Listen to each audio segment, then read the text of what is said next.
Voices echo, hearts laid bare, battle scars we all still wear. Through the storm, through the fight, searching for hope in the dead of night. No more hiding, no more shame. Face the fire, call the name. Lessons learned, stories told. Rise again from the ashes cold. Tuesday Talk, light in the dark, where the book can find their spark. Tales of pain, but we still stand side by side, hand in hand. Tuesday Talk, light in the dark, where the book can find their spark. Tales of pain, but we still stand side by side, hand in hand. Stand side by side, hand in hand. Shadows whisper, demons call, but we refuse to lose it all. Every fall, every tear, built the strength that brought us here. We are warriors, we are fire. Turn the hurt into desire. Not alone, never lost. One more chance, no matter the cost.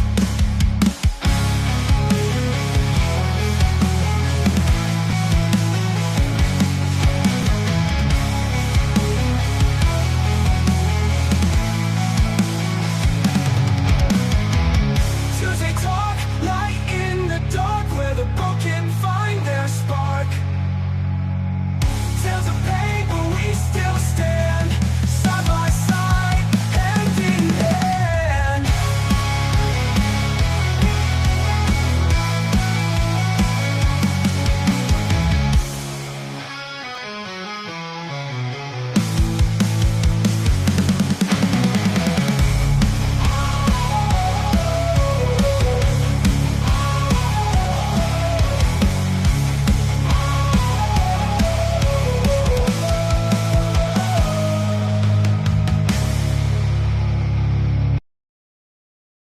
All right. How about that intro? Every time it gets me pumped up. Excuse me. I got a little drainage happening today. So, welcome everybody to Tuesday Talk presented by Safe 22 Veterans.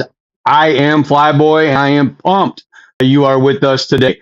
Tuesday Talk is about real conversations, real people, and real support. So, jump in, hang out, and let's make our time count. Remember, you are not alone. You are part of this community, and we are glad you are here. Let's light them up. We're getting ready. I do have a little monologue this morning I wanted to give you about the 10th hike, sobriety, and our brotherhood before we get started with our guests today, who are the original OGs from Safe 22 who put that first hike together. So bear with me, and we'll get to them in our deep dive segment in just a moment. But when I think about today, I can't help but smile because this is our 10th hike, our 11th year, but it's our 10th hike. And that number carries weight for me and all of our guests today. Each one of those hikes holds memories, conversations that only happen when you're walking side by side. You're breathing heavy, your feet are tired, the barriers are coming down. Nobody has a title. There's no masks, um, no solitude, right? No isolation. It's just people showing up for each other. But today hits differently. And today hits differently because I carry another number with me today, and that number is 18. I'm 18 years alcohol free today. Back then in 2008, I didn't know if I'd make it one day, let alone 18 years. I didn't know who I was without the things that I used to numb myself. What I did know is that I was tired. I was tired of running, tired of pretending, tired of being alone in my head. And sobriety didn't just help me put a substance down, it forced me to look inward. It forced me to change or stay stuck. And the truth is, change is hard, and change is very hard when you try it alone. That's where Save 22 comes in. The guys in this group, whether they know it or not, have been a huge part of that change in me. They didn't try to fix me. They didn't ask for my story up front. They just showed up week after week, call after call, hike after hike, conversation after conversation. And somehow, in that quiet consistency, something shifted.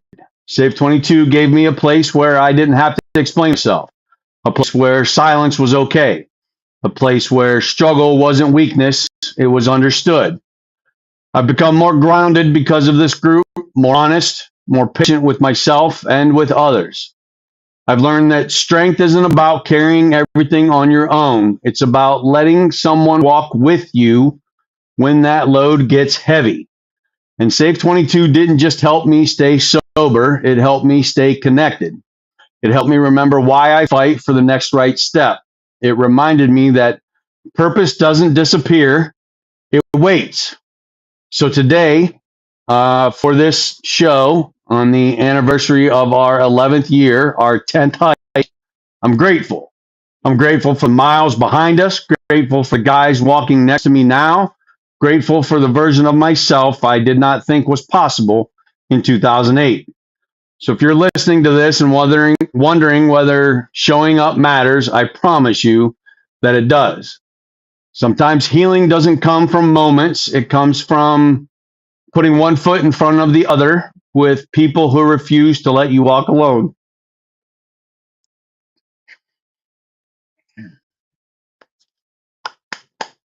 So thank you, Save 22. Thank you to my brothers and sisters. I'm honored to be on this trail with you. We're going to transition over to the live chat now with my brothers and sisters who are here today. But, you know, there's one thing that I've learned through this sobriety, through the hikes, through Save 22. None of this happens alone. None of it happens in isolation. Save 22 did not become what it is because of one person or one idea. It happened because a group of men, of people, chose to say yes, to show up when it was hard, when it was uncomfortable, when it was messy, and when there was no guarantee that it would work.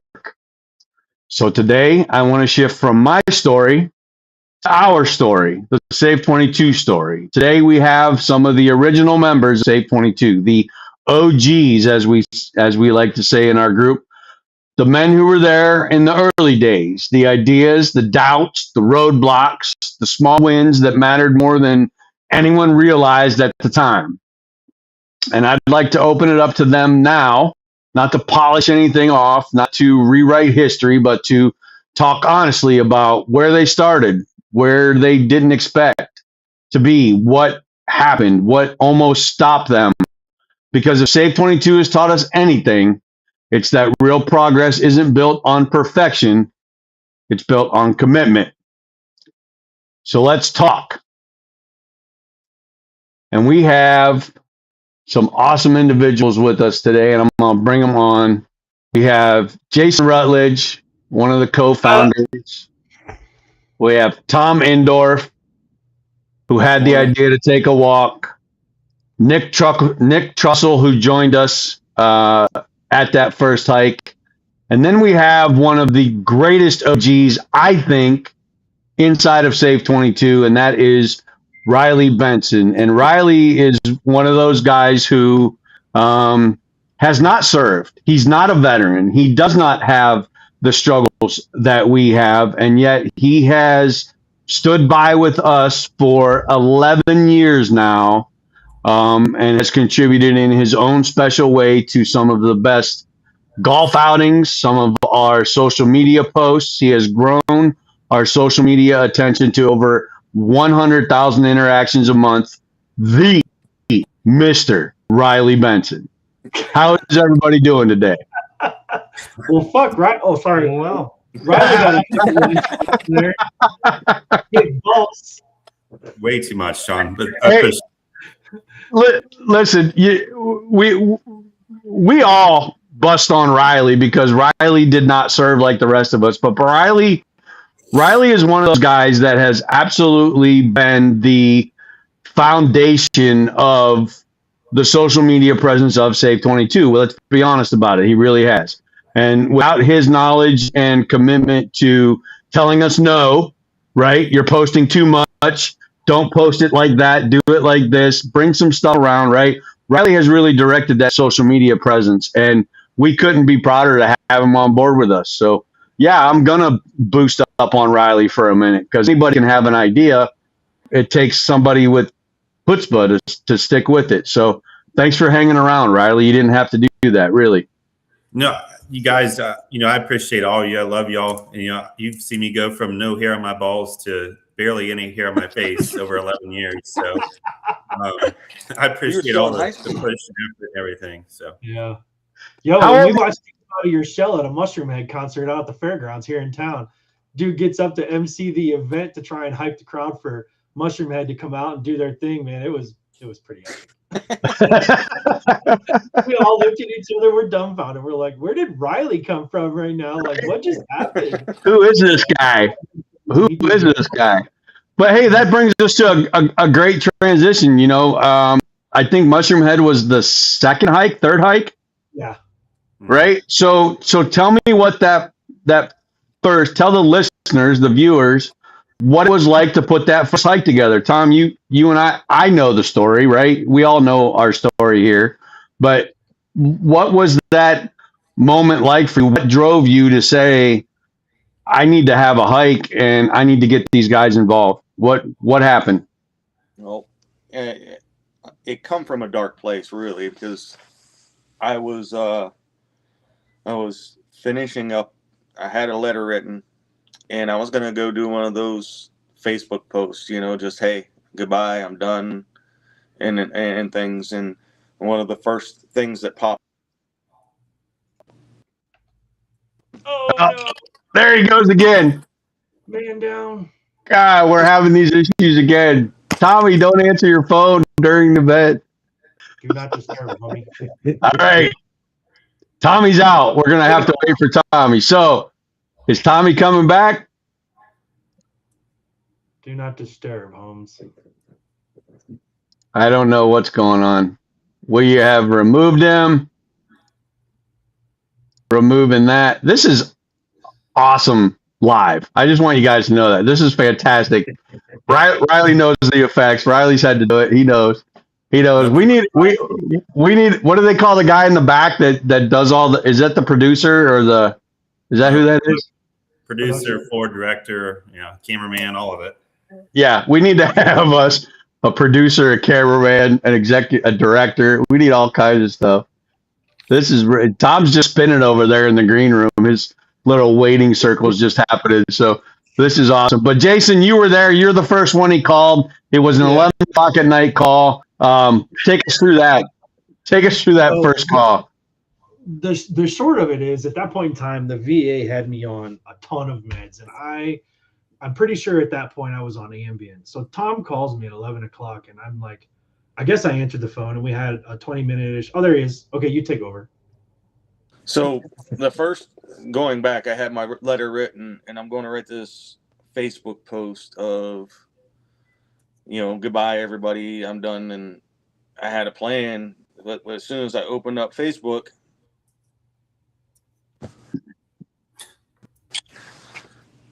am I still here? Okay.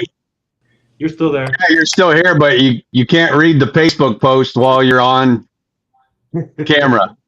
So you're going to have to do this from memory. But your camera's off again. I'm not reading anything. It's just my phone keeps resetting for some reason. And he's gone. And now he's gone again. Oh, this is awesome. I'll wait for his picture to pop back up, but I wanted to get through a couple comments real quick. A lot of people joined in and had some comments this morning. Samson, welcome to Samson and Katie. Jamie joined in. Jamie, Hacker's wife, my wife, is on here. Matt Miller. Matt is from Team Fast Tracks. Great partnership that we have with them. Carrie Ann, Katie again. Albert joined. So Albert's in between appointments right now. He can't join on and get on the show. Joanne says hello and good morning. Rick Chavez, our buddy, former first sergeant in the Air Force, team member of Lex June, is on here. I don't know this one. If only we had a tech guy available, Albert says. Yeah. Sorry, not sorry. I don't John, know. I don't know anything about the. Who was Johnny, that? one Yeah. thing I would say Senior Chief Patrick.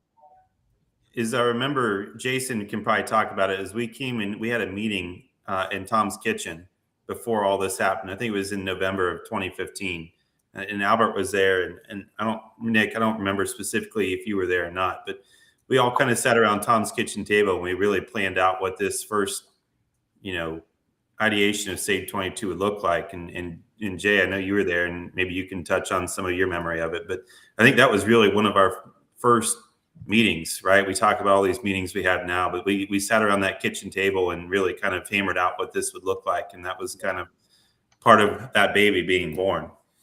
It was truly three guys on a back porch having a conversation, and that's how it started. Chilling is how it all started. Yeah, absolutely. It was quite the adventure in the beginning, honestly. Do you want me to backtrack a little bit to the whole story? Yeah, go ahead. Yeah, absolutely. Get to where you're at, Riley.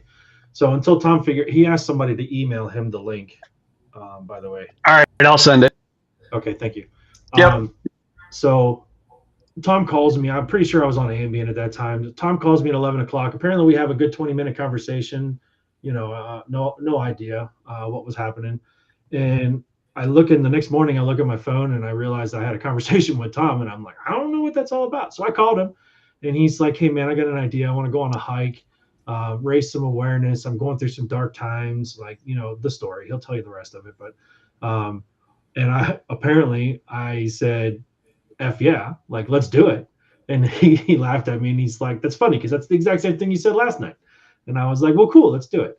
So we had no idea what to expect. We're just three dudes organizing some shit here in town that we want to spread awareness and just get people to know more about suicide and depression and all those things that we face within the veteran and first responder community.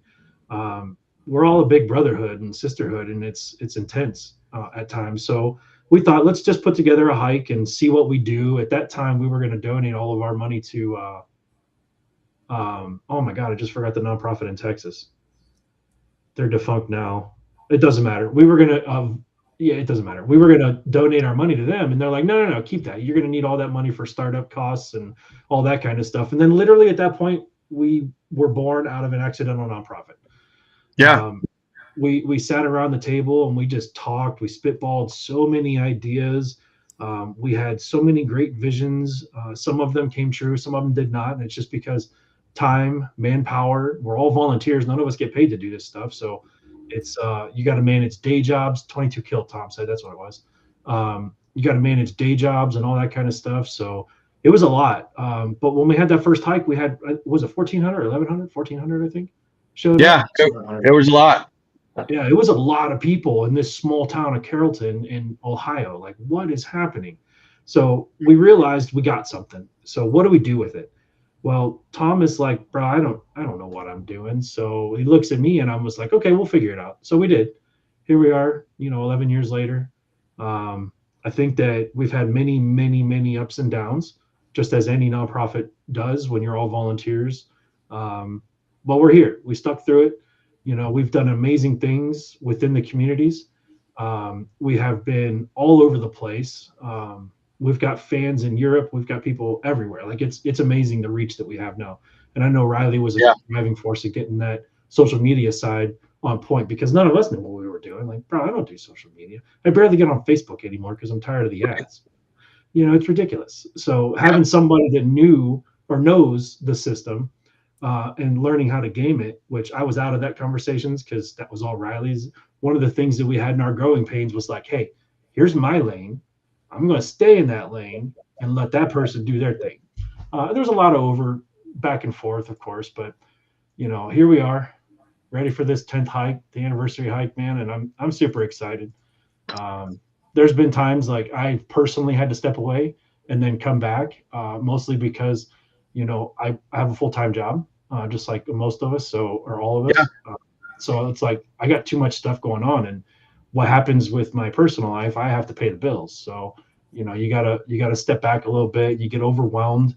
I myself, without getting too far into the story time, I've gone through all kinds of struggles. I see my shrink twice a month. Like I see, actually I see two shrinks.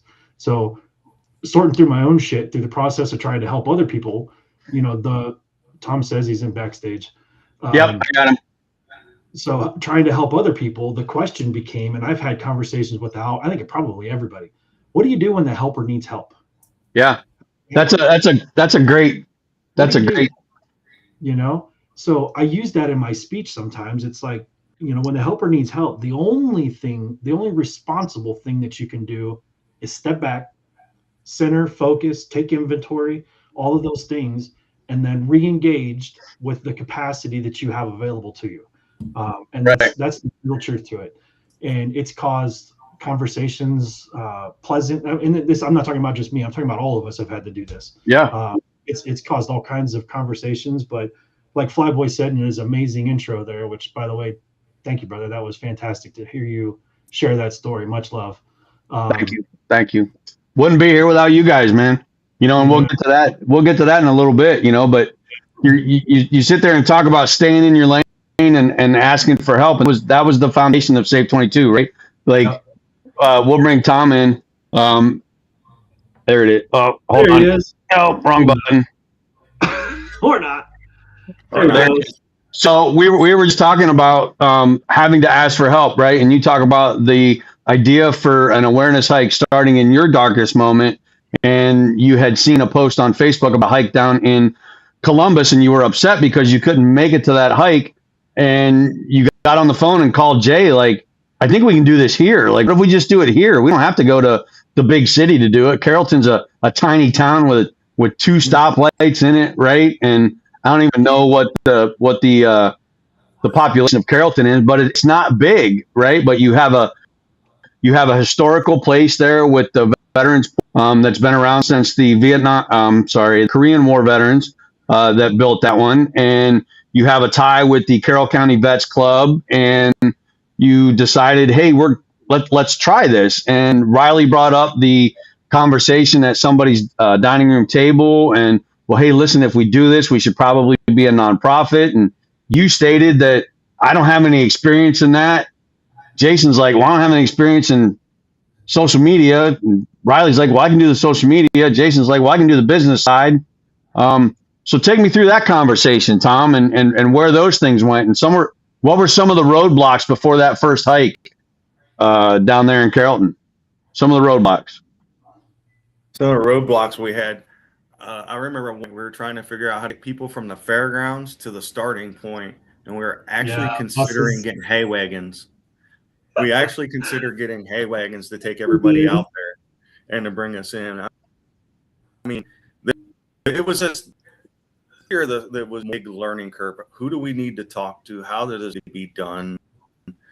We had to deal with two different entities at that point: the fairgrounds and the city, three plus the county, because we had that. We stretched so far. First hike, it was interesting to say the least. But the actual conversation about becoming an organization came right after that, because when we had those people show up, it was the Sunday after we were all sitting there, and I think it was Albert says, we have to do this again, right? And everybody just kind of agreed, and that's kind of from that point on. There we are, flying by the seat of our pants for a while. Yeah, well, I think we still kind of fly by the seat of our pants, right? Because none of us have been this far before. None of us went to school. Well, Albert went to school for business, but we're not business people. We don't know how the best way to do these things are. So we're all kind of figuring it out, right? From registrations to insurance to what's required. We had to learn everything about everything to be able to do this. And kudos to you guys for sticking it out and making it better each and every year. Talk about that second year, right? So you've had the success of the first year. which was overwhelming, and you learned a whole lot, and you did it again in 2017. Same site, same venue. You walked around Carrollton, about the same amount of people, if I remember correctly, and then transitioned over to the fairgrounds. And you had a huge rock band known as Mushroom Head, right, with a personal friend, Jeff Hatrix, coming in and doing a show for you guys, right? And Jeff battles his own demons. He's very public about that now. Talk me through that, right? How do you guys get from five guys in a dining room kitchen to we got one of the greatest rock bands of all time, Mushroom Head, hanging out, giving a concert, right? And being in the weather and May in Ohio, and there's a lot of variables that we can't control, right? What was that like for y'all? That was an experience. Thankfully, Albert knows somebody everywhere. That's Yeah. all I can say. Because Albert, He's got a guy somewhere. Damn Italians, they know everybody, huh? thankfully, Albert knows somebody everywhere. And Yeah. man, you want to talk about worrying? You know, we put up that year was rough because we put up so much money on a stage that we didn't even get to use. Yeah. But the awesome part about that was when the hit, and we said, hey, we can do this underneath the grandstands, and it's going to be pretty dang, which it was an awesome concert. But the people jumped in to help move that equipment off the stage into the bottom of the. I mean, they had it done in like 20. Yeah, dude, we were It awesome. saved- Like ants. it It was saved just that. like ants back and forth. Yeah, it just Crowd, saved that people show. that were just in attendance, they all jumped in and they're like, "Yeah, I'll help. Whatever. Just tell me where to go." Yeah, we want to see a show. And I think the best concerts I've been to, in a small venue like that.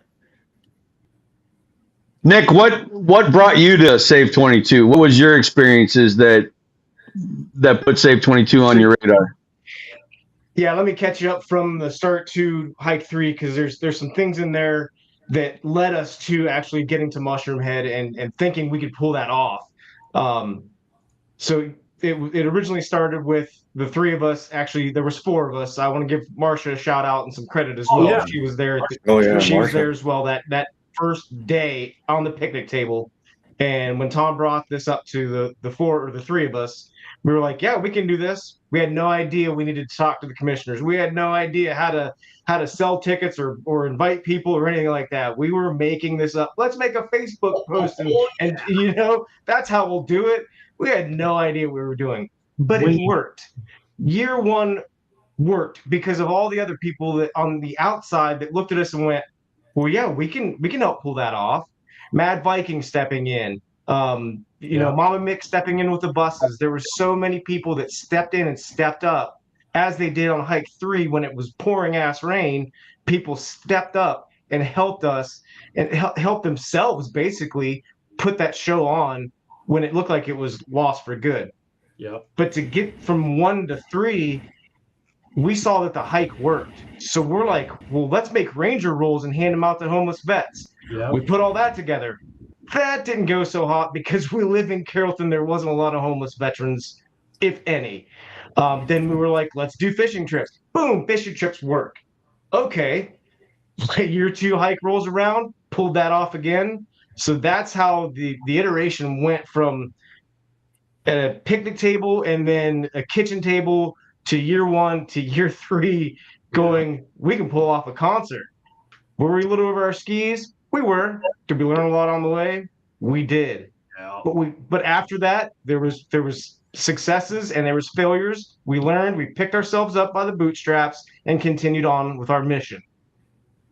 Awesome stuff. Yeah, it's never been just us, right? We've all had to reach out and find somebody to help us out, and sometimes that leads to some pretty brutal internal arguments and disagreements, and no knockdown drag-out just yet, but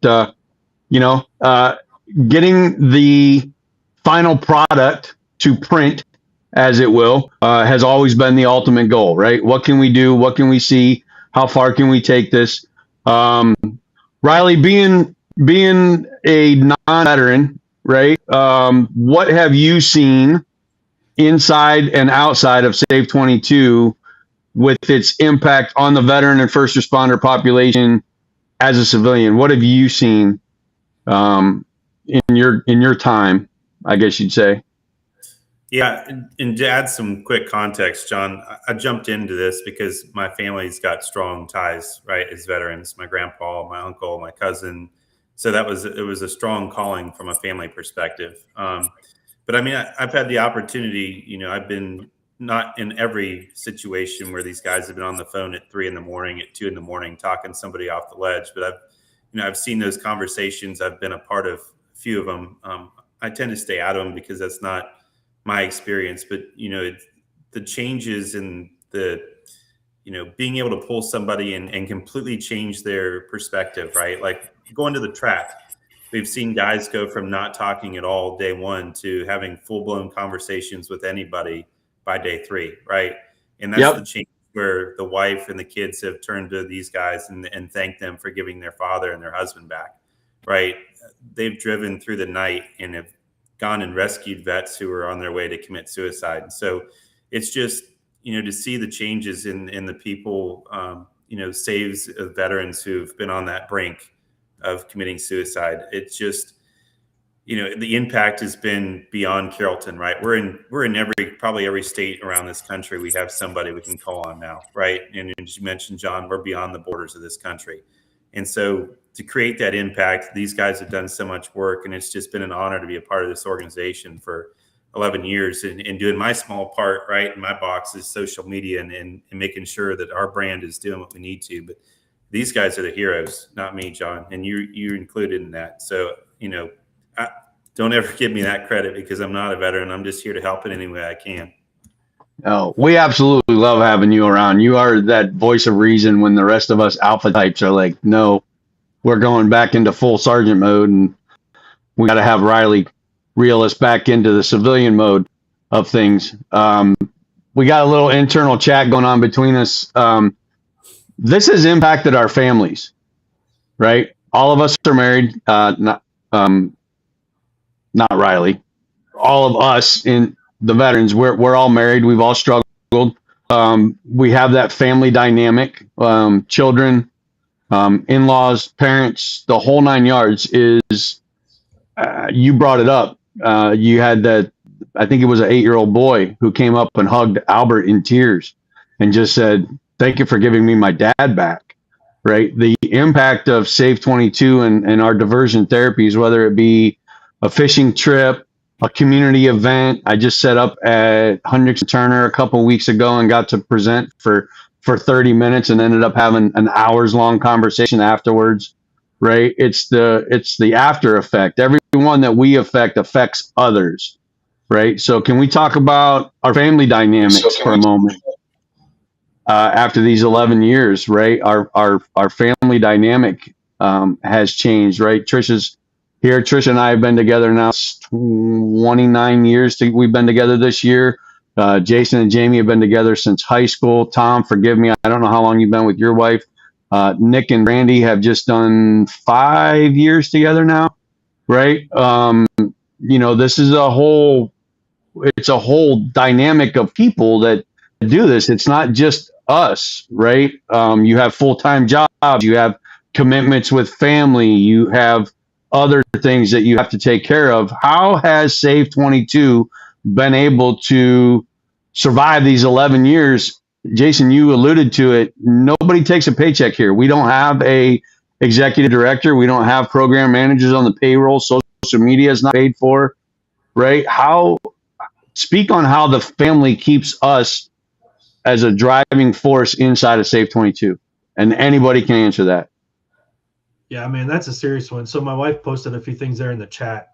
It has been quite a whirlwind experience from day one to today for sure. But through it all, you have pushed through because of the purpose of Save 22, and I'll always forever be proud of you. She said some other things in the chat too that are pretty awesome. But at the end of the day, we can be all that we can be, just not in the Army, in the Marines for me.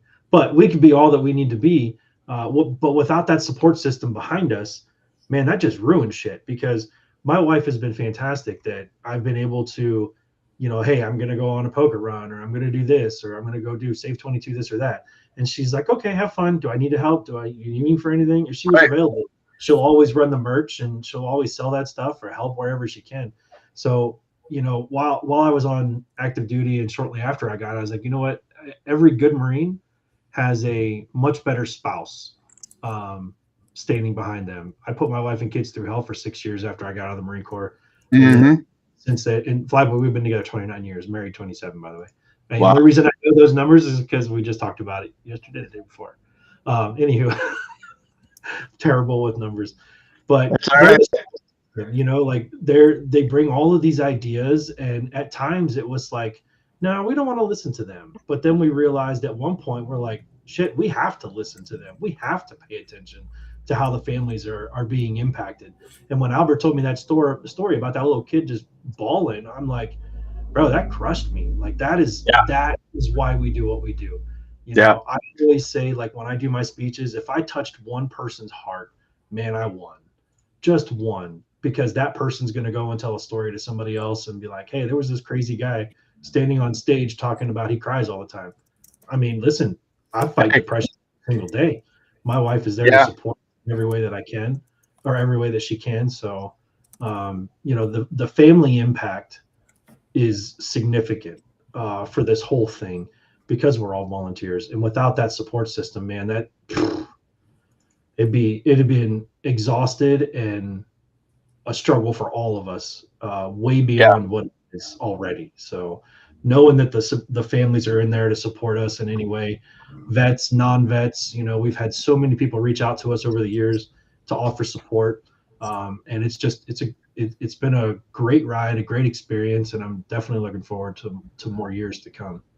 You know, you touched on it real quick, listening to what they have to say, right? So many of us, when we're battling our Damien, right, our demon, is pride that I know what's right. I know what I need to do. Jason's Yeah, for that I don't one. need you. I don't need I don't you. need you. I don't need I don't need you. I got this. all of you. I got this. F off all the way over there. Yeah. Yes, and it's not the case, right? We all run into something. I mean, it works for a while until it doesn't work. And when it doesn't work, you have no idea where to go. And I've been on your back porch. I've been on the phone with Tom. You know, we just had a meeting with Nick the other day. Riley and I have had our conversations. Albert and I repeatedly over the years, right? We don't know everything. And where do you go when you need that help? And the first person you're going to turn to is that spouse. And I think so many of us have grown up in the provider, protector, fixer role that we're not going to listen to them because they can't fix us. And that's not true. It's not. They cannot fix us. We have to do the work, right? We have to be willing to look inwardly on ourselves and say, what have I done to contribute to this situation that I'm in? But I may want to listen to somebody else and take pointers, right? Take some of their experiences and move it forward. We have a couple comments on here I'd like to get to real quick. Iron Mike's Gaming, he's out of Ashland, Ohio, and he says, y'all saved my life. Iron Mike, I apologize. I don't know exactly who you are. But I would say you're welcome, I guess. But thank you. You've done the work, right? You found us. We found you. Rick Chavez says you'll see me in Hebron. Yep, Hebron, Ohio. Yep, we're going to be there coming along. Jamie says, let's see. Iron Mike's Gaming says, Tom pointed me to Silent Watch. I've had 2 rounds of SGB. That's a stellate ganglion block. That's a nerve blocker that goes in here to the base of your neck. Jason's had it. I think Tom's had it as well. And it's almost like a Control Alt Delete for the brain. It's a reset. Reset. Fight or flight was gone. If you guys are on the TikTok, there's an individual, Sad Team 6.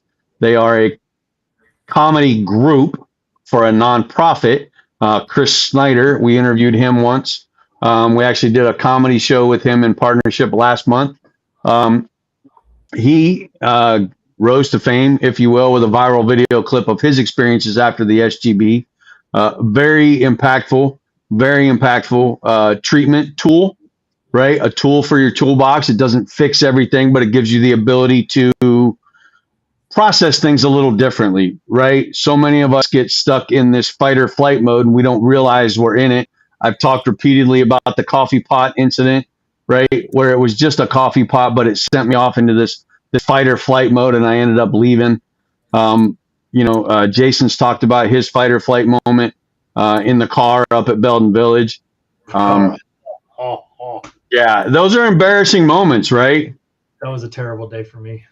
Riley's got to jump off here in a little bit. Riley, what do you want to bring into this? What do you want to say? Let me ask you this: what have you seen? What is one of your biggest successes that you've seen through Save 22 in the last 11 years? Well, last year our golf outing, I think, is probably my biggest feather in my cap, right? We did almost 50 grand, which I think was our largest single day fundraiser as an organization. It was. Yeah. It was. That was an amazing event. Honestly, the part that I just want to call out on that is thank you to the people who have continued to show up and make that golf outing the biggest one that we've had to date. And I'm hoping this year we'll top that. June 19th, hint, hint. If you haven't signed up, you better do it. I want to see you there. The other thing is just our community partners, right? And the things that we are building in 26 and beyond. Carson Brown, Lex June, all these guys who are coming on board. There's some other things that are in the works there. And so, we have a real good shot at being, and I think we already have gotten national attention, but I think we have a real good shot at being consistently recognized on the national level as an organization. And to have just a small part in bringing that to Save 22 is it's just an awesome thing to see what's going to play out there. And, I can't thank Carson enough for putting us on his car almost every weekend, it seems, somewhere. Yeah, it seems that way. And so just the community partners who have jumped behind the movement of Save 22 has really been rewarding to see. And I just can't thank everyone enough for jumping in and fighting the fight with us. Yeah. Well, thank you for that, Riley. Thank you for joining in today. I know that Jason said it. He's got a full-time job. Riley, you have a full-time job. Tom, you're running the shop. Nick, you took some time off to join us today. So thank you to everyone. Riley, we'll let you get back to your job. Thank you again for everything that you've done. Really looking forward to the golf outing June 19th at the Quarry in East Canton. The Quarry people over there, that entire community, that neighborhood have been incredible for us the last couple years, and I'm really excited to see where that's going to move forward to. It's on a Friday this year, the golf outing. It's June 19th this coming year at the Quarry. Sign up on the website, save22.vet, or on any Facebook post will take you to the Eventbrite link. So really looking forward to that. Riley, thank you, my friend. We're going to let you hop off and get to your job. Thanks you very much. Buddy. Love you. Love you too, buddy. See you, dude. Hey, before you go into anything else, I'd like to say something about a few comments that we just got. Chops, I love you, buddy. Samson Hershberger, saved my life a couple times now. Kind of crazy how it all worked out. Chops is his road name. Chops is his road name. We've known Chops for 10, 11 years. Quite a minute. Jensen, I thought I killed him in D.C. though. Oh, yeah. When his bike broke down. Yeah. Oh, and he rode in the back of the trailer with no tie downs. And yeah, we were on that ride. That was the ride for Fred, the POW. We did a ride from Dover, Ohio, with about 40 bikes at the time, all the way to Arlington Cemetery. We rode into Arlington Cemetery with Fred and his wife Denise, with probably 200 bikes, I think. I mean, it was insane. And what an incredible journey. We'll have to have Nick or Samson on to talk about the bike being dead outside the road and having to ride in the dark in the back with no tie downs. We had a chase vehicle with no tie downs. It was awesome. It was great. It was great. It was a phenomenal day, phenomenal weekend. It's one of the most really things I've ever got to do with Save 22 was do that. And one of the do that biggest honors I had was driving drive this vehicle with her in the front into Arlington. You know, I couldn't have had a greater honor driving her in. And then when we were down there 2 years later for when Kyle finished his run, I walked Albert and him straight back to where Fred was with anything, right to Fred's. It was like I had a homing beacon on that time. That was pretty powerful to walk with her up to there. They're impactful memories, right? So many of us get stuck into the negative side of things, right? The traumas that we went through, and we don't open our eyes to the beauty of the things that are right in front of us, which is number one, that we survived that trauma, right? We continue to survive, and we have to make that choice to live in spite of those traumas, right? We've all been through it. We all have our moments. We all have those moments that just will eat us to no end. They will eat us up if we allow them to. And because of guys like Save 22 and the people that we have on here today, we've been able to make it through those moments and see the beauty of things. There's nothing more beautiful in my eye, right? More honoring, more tribute worthy than the burial of a serviceman. And to have been able to do it at Arlington for a POW, and for Arlington to make the adjustments that they did for us, I want to be clear. You're not supposed to take 200 motorcycles in through Arlington Cemetery, okay? That was not a coordinated effort. That was we showed up in force. They knew that we were going to inter Fred there in his final resting place. What they didn't know was that we were bringing those 200 bikers, and it was about 198 Marines. And they allowed us to escort him all the way to the final site. And it was awesome. It was awesome. Joanne said it was such an honor to be part of Fred's final ride. It was great. It was really one of those highlight moments, I think, for Save 22. What are some other things that have happened maybe outside of Save 22, right? The normal events. What are some? I think what are you trying to say, Tom? There's a funny story involving me, because that's the first time Nick totally mad.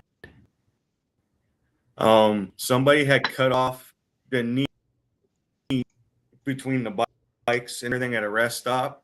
I am going on this guy because Marsha pulls out in front of him, and I'm going off, and Nick's behind me, and Marsha's in the car by my foot because this guy's trying to get in between the bikes and everything. And then Nick calls me like 10 seconds later, "Are you okay? Do we have to?" But that's the first time that I let something trigger me that bad that it showed out in public like that in a long time. And Nick was there to call me. I was right with Marsha, but Nick called me down right quick. And so it's things like that we're still taking. Yeah, we are. Sorry, I was just reading a couple of the comments. Iron Mike talks about my only wish is my best friend Sean Robinson would have known about programs like this and would have spoken out. You cannot live with the "it's my" types of thoughts.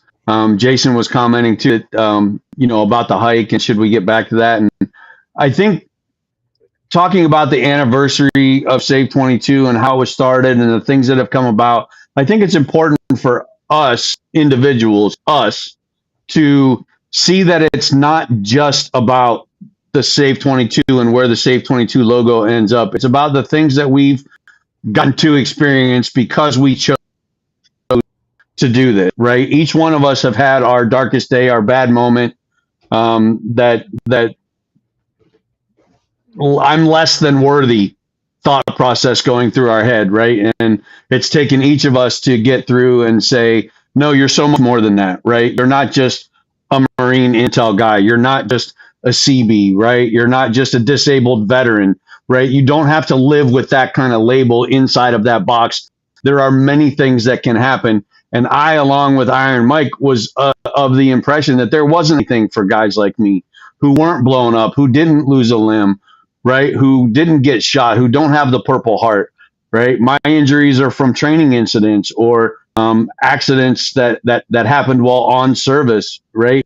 Um, but things that still happened while I was in. And I wanted to start something myself to share that story, because when I got introduced to Save 22, I was at my darkest. And it was because of guys like Tom and Jason who took the time to answer the phone and say, bro, what's going on? And for Jason to have enough self awareness to say, hold on, bro, I don't know about those feelings. I've never had anything like that.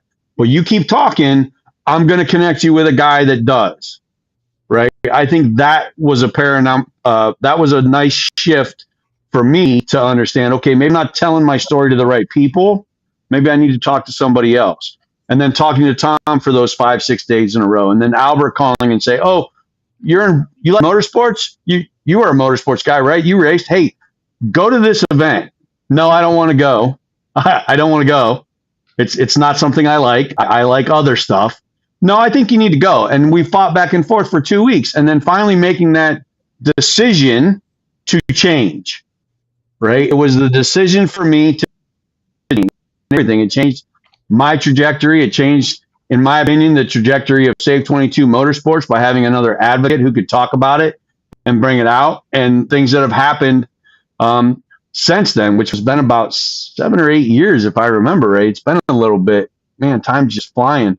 We're now involved in NASCAR, in IHRA. We've been to some NHRA events. We do fishing trips. We've got Nick as an advocate inside of iRacing. He is a phenomenal iRacer. He loves to do that kind of stuff. We partnered up with Goat Locker. Riley talked about corporate partnerships, right? We have Ground Force Coffee, who, by the way, Yippee Talk Coffee, Ground Force Coffee, groundforce.coffee for 20% off your order. Fucking Flyboy. Sorry. Shameless plug.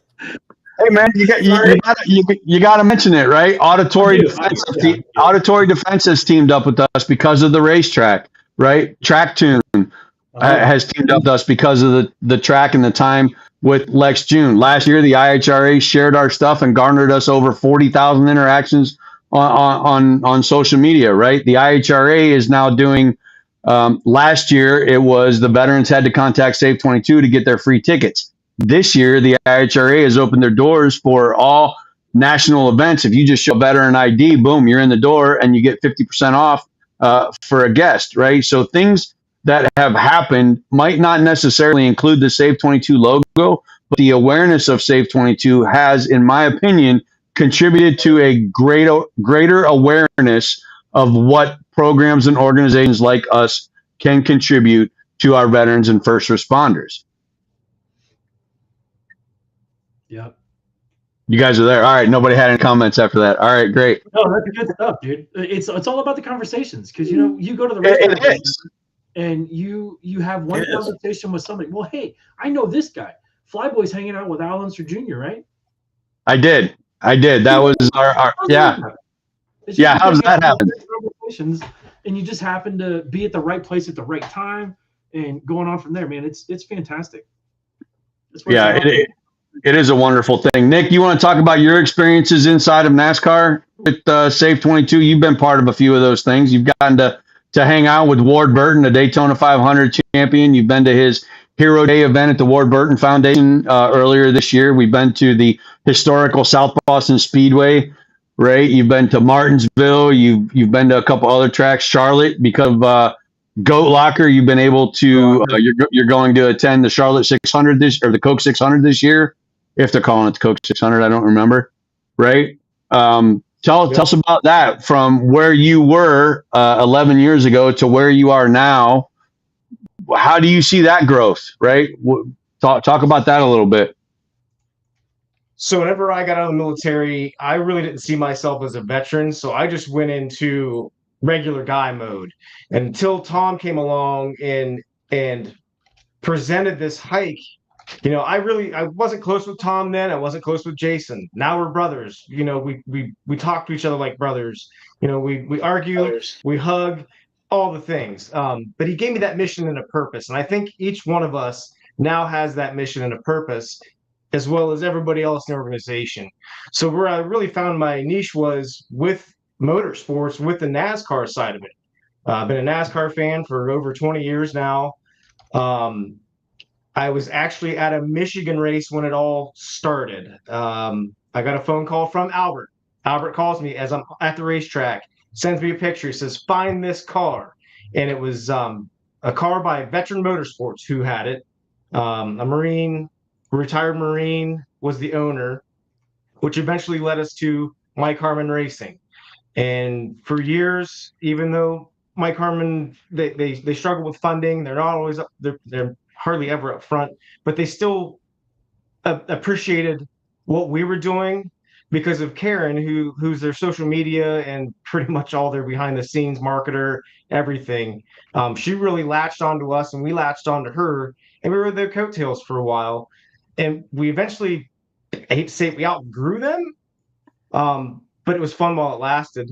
They had us on the hood of the number 74 O'Reilly's car when we came back to racing from COVID at Darlington. No fans in the stands, only could see it on TV. There's our logo on the front of a car. Gives me chills thinking about it because we never thought we would be there. We always thought we needed that one big celebrity. That one big celebrity is going to give us a break. Well, maybe it's a driver that'll give us the break. Now the breaks are falling in our lap, and it's just further solidifying that we're doing the right thing, and people can back us and get behind us. We're not one of, like Jason started with the 22 kill. They're gone. They're defunct. We've lasted 10 years. We made it past the 3, 5, and 7 as a nonprofit. Yeah. We're still figuring it out as we go. We do. Perfect. It doesn't run well oiled, but it runs. So that's my little bit. That's my story. But yeah, with the motorsports, it's gotten me into some pretty unique situations, taking groups of veterans to the track, and the more I do it, the more I know the ins and outs and how to do the behind the scenes things and where to take them and what to see. The last race I went to was in October of last year at Martinsville, and I took my active duty Marine nephew stationed out of Camp Lejeune. He came up and went, and he was like a kid in a candy store. I had to rein him back, like, no, you can't go over there. But just that pure excitement, and got his mind away from, oh no, deployment. Oh, what are we doing in this third world country? What are we doing? He doesn't know what's going on. So to get his shut off was fantastic. And I got, proud peacock walking around. Look at my nephew go. So yeah, and then it's led me to Goat Locker Racing. That introduction, that one introduction at the racetrack led to a whole nother partnership with Goat Locker. And it's just absolutely growth there. And look at one of those broadcasts. Every car has a Save 22 logo somewhere on it. Yeah, right. And that's another thing. We were talking about getting out of our shell, right? Coming out of the isolation and just attending the events. You can do that and go have a great time and never talk Save 22, right? You can absolutely go be a fan, do your thing. Tom's got to go in about 10 minutes. Jason's got some stuff. All right. No problem, Tom. Thank you. I want to talk about that real quick. What Nick just brought up, the conversations that happen, right? Being open and available. He saw a sticker on a car. Somebody else saw a sticker on a car, and bam, they met. Taylor Kitchen with Above the Yellow Line Media, who is now an award-winning media person inside of motorsports. She has multiple facets of motorsports that her and her company report on. Just another fantastic chance meeting, right? But I don't know that we can say chance, right? Because everything happens for a reason, it seems, in the things that we've been doing and the people that we've been coming in contact with. You mentioned Mike Harmon Racing, who for some 10 years afforded us an opportunity to get to the track. And when the opportunity arose, could put us on the car and raise that little bit of awareness. We've got to hang out with Cody, right? We've got to hang out with Carson Ware and Ricker Racing and Mike Harmon and Michael Waltrip and some of these great race car drivers who know who Save 22 is. And that's where the awareness starts, right? It's not about whose name's on the front of the shirt. If you're helping a vet, we want to know about you and we want to share your story. So really phenomenal. Tom, you got to go in about 10 minutes. I'm going to give you I'm going to give you as much time as you need as a shameless plug for the hike. Our vendors, have our vendors all been approved? We have about 15, 20 coming to this hike here. We had, I think, 17 vendors. 17 Awesome. vendors in total. I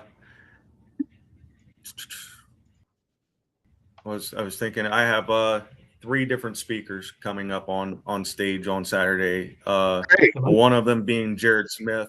Our first dog recipient. He's going to talk about the process about getting the dog and what it means to him and his family. They're coming up. He's going to speak. We're going to have Silent Watch on. They do a great job with the shots, getting people to get the shots. We have 300 American flags to give away. These are the 3x5s. They're not little flags. They're 3x5 flags. Have 300 to give away at registration. You come up with the flag. That's our way of saying, hey, 10th hike. Here, have a gift. Give somebody who has been supporting us for the last 11 years in the 10th hike. It's going to kick off registration 9 o'clock, opening ceremony off at 10. The hike route I'm very stoked for because we're going to be up above 21 there on the bike path. Oh, nice. Be very visible, so we should raise a lot of awareness on Saturday. Awesome. It should be a good day. I hope the weather holds out for us. It's not looking great, but every year in May, it seems to always work out one way or the other. Jason, you said you had some things you wanted to talk about real quick. The things that you carry with you on a hike. You have attended every hike. Tell me about the cards. Tell me about the 22 until none. So this is, I want to go through this, and I'm sure I'm going to get some tears out of this, but this is why we do what we do. I want to introduce you to some friends that I carry with me on the hike, and I have more cards, but they're in the basement right now. So I'm gonna look on my camera. Tell me if you can see that. It's kind of doing the flashy thing because you got the background going on, but that is a 22 until none of so one. That's Moto. James Alexander. He's no longer with us because he lost his battle. There's Curtis. Super sweet dude. Giant guy. Giant of a man. And then there's Brandy. These are just the 3 that I had in my office right now. This is why we do what we do, because we don't want to see these things. We do everything we can to get people to the door, get them to the place where they can find the solace in whatever it is that they're seeking, whether it's rehab, if it's just get your mind right, all those kinds of things. So Flyboy talked about it, and I think all of us have talked about it on different times. When you're on the hike, I don't walk with the group of people that I know. I walk with strangers, dude. I want to talk to them. I want to hear their story. As long as I can keep up, my leg's still jacked, but it's powerful. It's very. You want to meet other people, right? You want to find out why they're there. Why are you here? What brought you here today? What is right? Yep. I see Carrie Ann's crying. I know. I'm sorry. The most gentle giant. Curtis, my wife just said. We've lost some. They've lost some very dudes. And it sucks. It's yeah. Iron Mike says he looks little. Believe me, that dude is not little. He's what, like 6'8" or 9. Boy, he was a monster. And he was always smiling. And he'd do this little. Yeah, like right, hey, right? I got it. Right. And I want to say that he was one of those guys that I would always walk up to, and I would just look up to him and be like, "Hey man, you all right?" And he'd just smile. "Yeah, man, I got it. It's all good. Yep. I got it." And one day he didn't have it, and he chose to take a way out. And I guess while we're on that, let's talk about that. When you make that decision, you might eliminate your pain, but what you've truly done is transfer that pain to somebody else. Yep. Right? You have now taken that pain and given it to everybody that you've ever impacted in your entire life.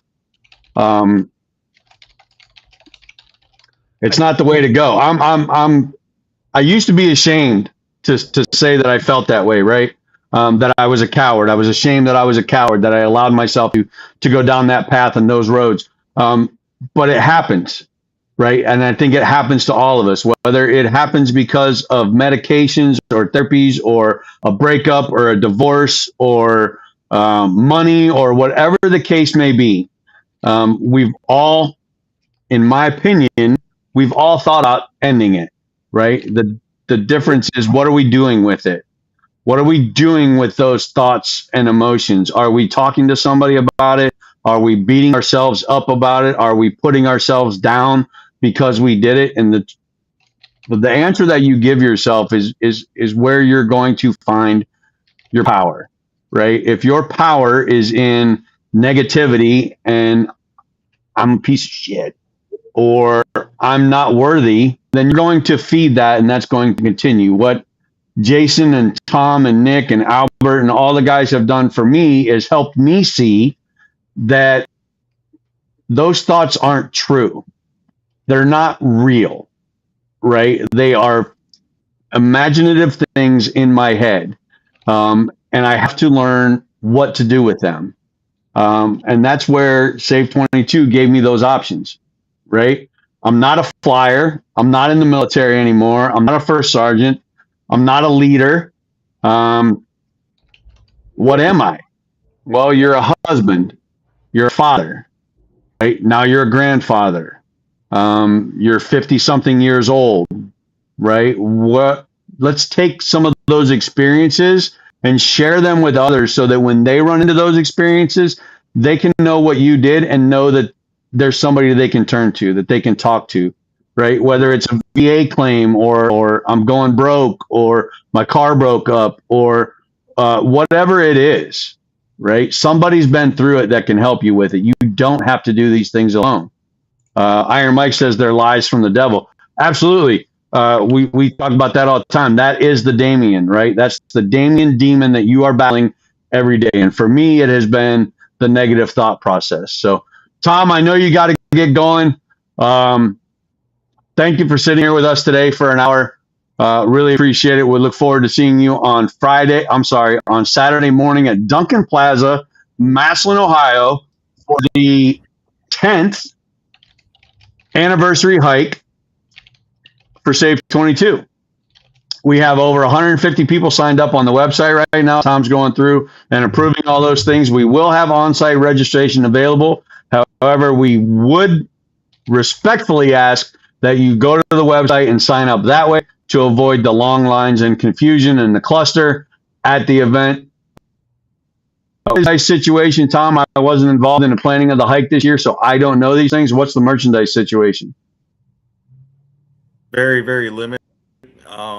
We're going to do a lot of the online sales at the point of sales, where we'll have it set up where you just order it there and it would be there within 3 days, 3 business days. That's the plan. That's the plan. We do have some QR code set up. Some physical merch. Yeah, we do have some physical merch, and then the merch team wanted to try something different with it this year. And why not? Yeah, let's give it a shot. Let's see what happens. All right, so we'll see you guys all Saturday morning, 9 a.m. opening ceremony, 7 a.m. registration, 10 a.m. step off for the 2.2 mile Save 22 awareness hike. Thank you, Tom, for joining us. I'll let you get back to your job. I think Jason and Nick are going to hang out for a minute, and we'll see what happens. Yeah. Thanks, buddy. Love you guys. See you guys Saturday. See you, bro. Talk to you, bro. You know, so that was Tom. Go ahead. I was gonna say, I think one of the big things to take away is that we're grown-ass men, right? We were always told, suck it up. You got to be there, support everybody else, do all the things, but we never really take care of ourselves. So I was at an AA meeting to support someone, and the host of the meeting, he said something that really shook me. He said, your strength comes from your story. Tell your story and you get stronger. Mm-hmm. that resonated. That hit me right to the core. Like, what the hell is this guy talking about? And then I sat on it. And then when I got home, I was on the Harley that day. So the whole ride back to the house, I'm like, damn, like that's powerful. Yeah. Yeah. Being vulnerable enough to say, yeah, I'm fucked up, dude. Sorry I cussed, but it's the reality of it, right? I see my strength. I take my meds, that SGB shot did wonders for me. And I'm probably going to do another one probably next year sometime. But, finding the right meds, guys and girls, listen to me. You heard me say a few minutes ago, I hated taking drugs. Like I hated all of it. It made me sick. It ruined my kidneys. It ruined my liver. Fortunately, I'm good now, but finding the right mix. But what I'm going to say is, listen, you can't will it away. I'm looking right at the camera. You can't will it away. You can't pray it away. You can't do shit about it except get help and see if you can find the meds that work for you. The physiological things that happen in your brain, you can't control. Those are nerve endings that have died for whatever reason. And the synapses, they're just not firing. They're not talking to each other. Some meds help with that stuff. So for anyone that's listening, or share this to one of your friends that says, fuck that, I'm not going to the VA. I'm not doing that. Tell them to suck it up and do it. And if they don't want to do it for them first, tell them to do it for their family. And then they'll realize that they're actually doing it for themselves. Why do I say that? Because that was me, bro. 100%. That was me. Yeah.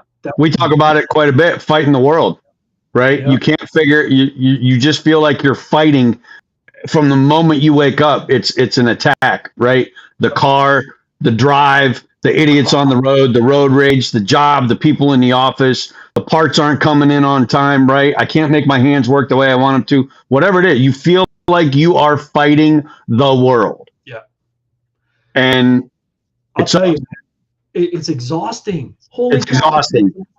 It's exhausting. Years pissed off at the world for nothing. And my own shit. I'm talking like I woke up and I'm like, all right, who am I going to fight today?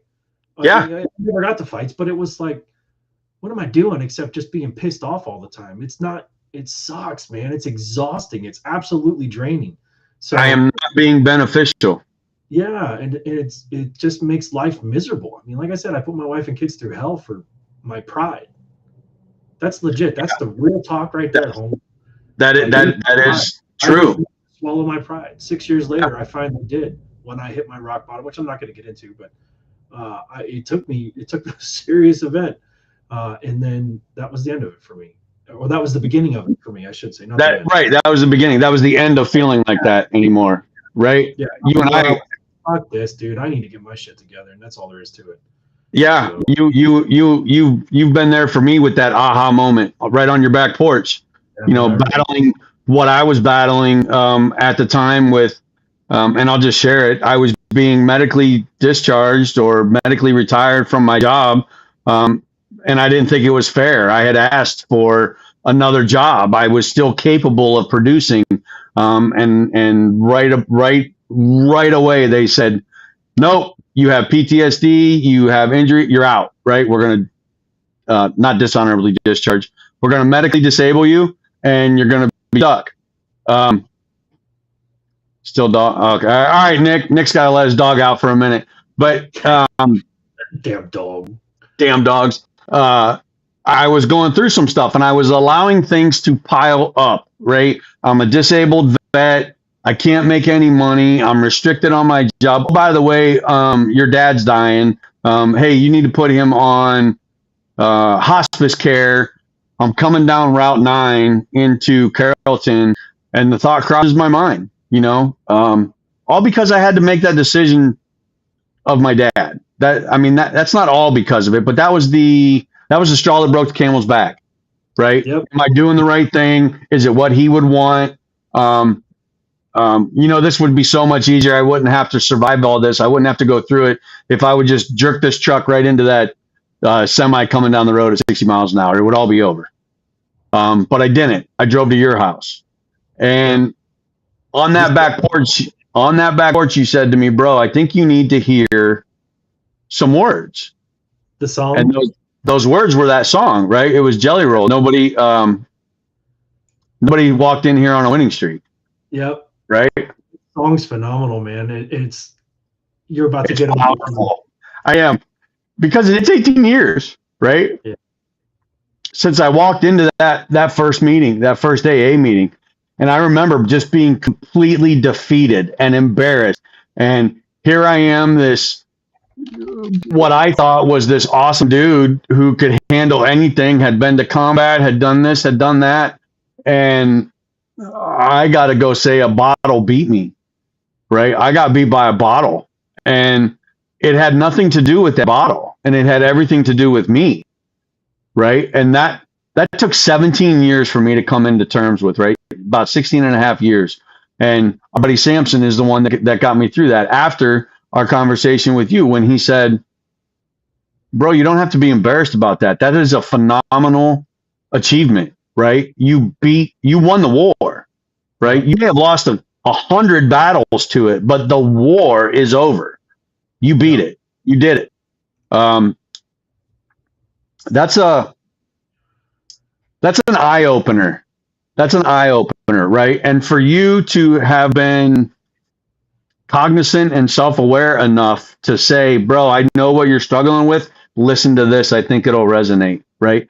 Nobody walks in the front door of an AA meeting as a winner. Nobody walks in there and goes, everything is going perfect for me, but I can't drink. So no, you are in a complete and unstable lifestyle, right? And that's where all these things happen. Jamie says Jamie, I love you too.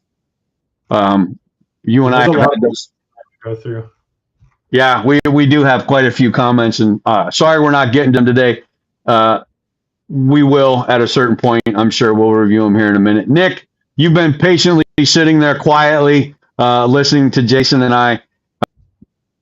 What do you have to say about all come in 11 years, both personally and professionally?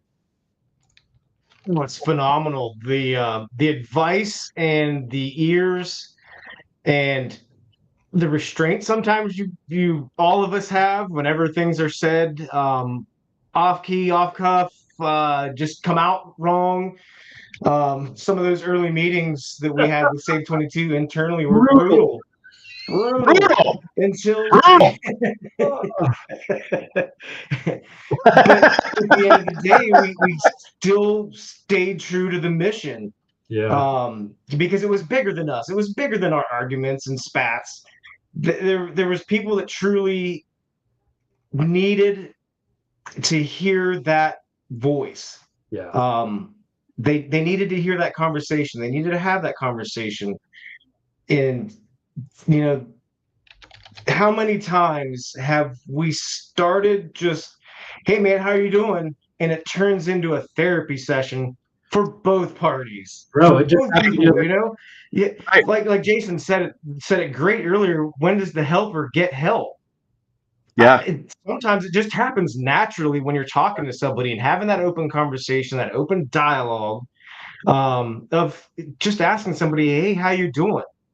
I don't know how many times when I've called Albert or he's called me or called Jason, called Flyboy, the conversation always starts with, I don't care what you're talking about. How are you doing?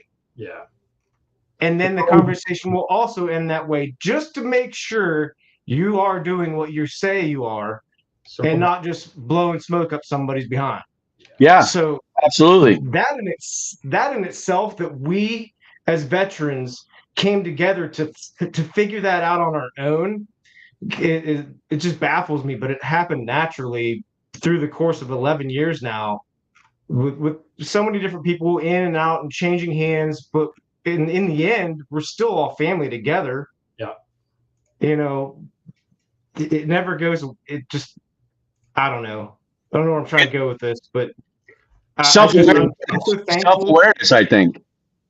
Yeah. Right? Yeah. Self-awareness of what we are doing ourselves to cause us to feel the way we're feeling. Whether it's we're not educated on a situation, we're ignorant of a situation, we're ignorant of a person's own personal plight that they're dealing with, or whatever it is, right? Did I not communicate effectively? Did I communicate, but was it the wrong thing that I communicated? Like maybe I didn't get the cross right, right? Being self-aware, I think, is a huge part of the mental health healing. Albert said it's been an honor and a privilege to be part of Safe 22. Thank you all for what you have given my family and myself. And this is a man laying, I bet he's getting ready to go into a freaking MRI tube right now. Yeah. Hey, like, what are you doing right now hanging out on our broadcast? You said you were busy today, Al. It's because he loves us. He loves us. He loves us. I want to hear everything, but I want to be part of it. All right. Thanks, Al. I appreciate it, buddy. Yeah. I really think it does have a lot to do with the self-awareness, right? And I think the ease at which with I share my story is a lot because of having to admit to AA that I was a drunk, I was an alcoholic, I was using alcohol to mask feelings, right? And to go through those first 12 steps, right? The 1, 2, and 3 every day. My life was unmanageable. No human power can fix it. I have to come to believe that a power greater than myself is the only thing that can restore my sanity. So what is that power? I don't know, but I chose to call it God, right? You can call it Save 22. You can call it Jason or Tom or Albert or Nick or Riley or whatever you want to call it. But there's a power greater than us that is absolutely in control, in my opinion. And I had to accept that I don't control everything, right? I can only control what I can control. And for me, for many, many years, it was, I will control what I eat. I will control when I sleep, and I will control where I go. So let me just figure that out for today. And if that doesn't work, I'm going to break it down for an hour. And if I'm still having some problems, I'm going to break it down to 15 minutes, 1 minute, 30 seconds, 10 seconds. And I'm going to get through that, whatever it is, to get me where I need to go and to do what I need to do. That personal accountability is what really, really sticks with me. I need to do what I say I'm going to do when I'm going to do it. Right. And that's what Save 22 is showing me. So thank you guys for sharing some of that stuff. Here, you want to go through some of them comments that you saw there, Jay? Yeah. Iron Mike, if you're still on, dude, and you make it to the hike, find me, please.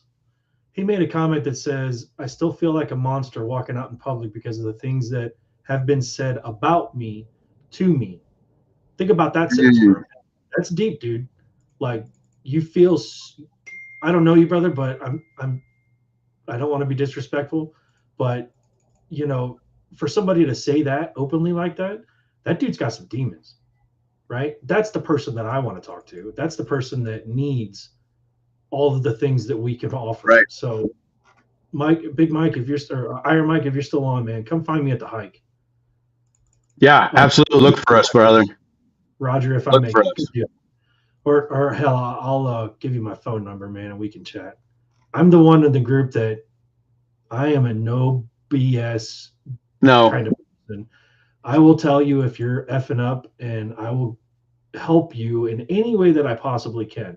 But at the end of the day, and this isn't for Iron Mike, this is for everybody.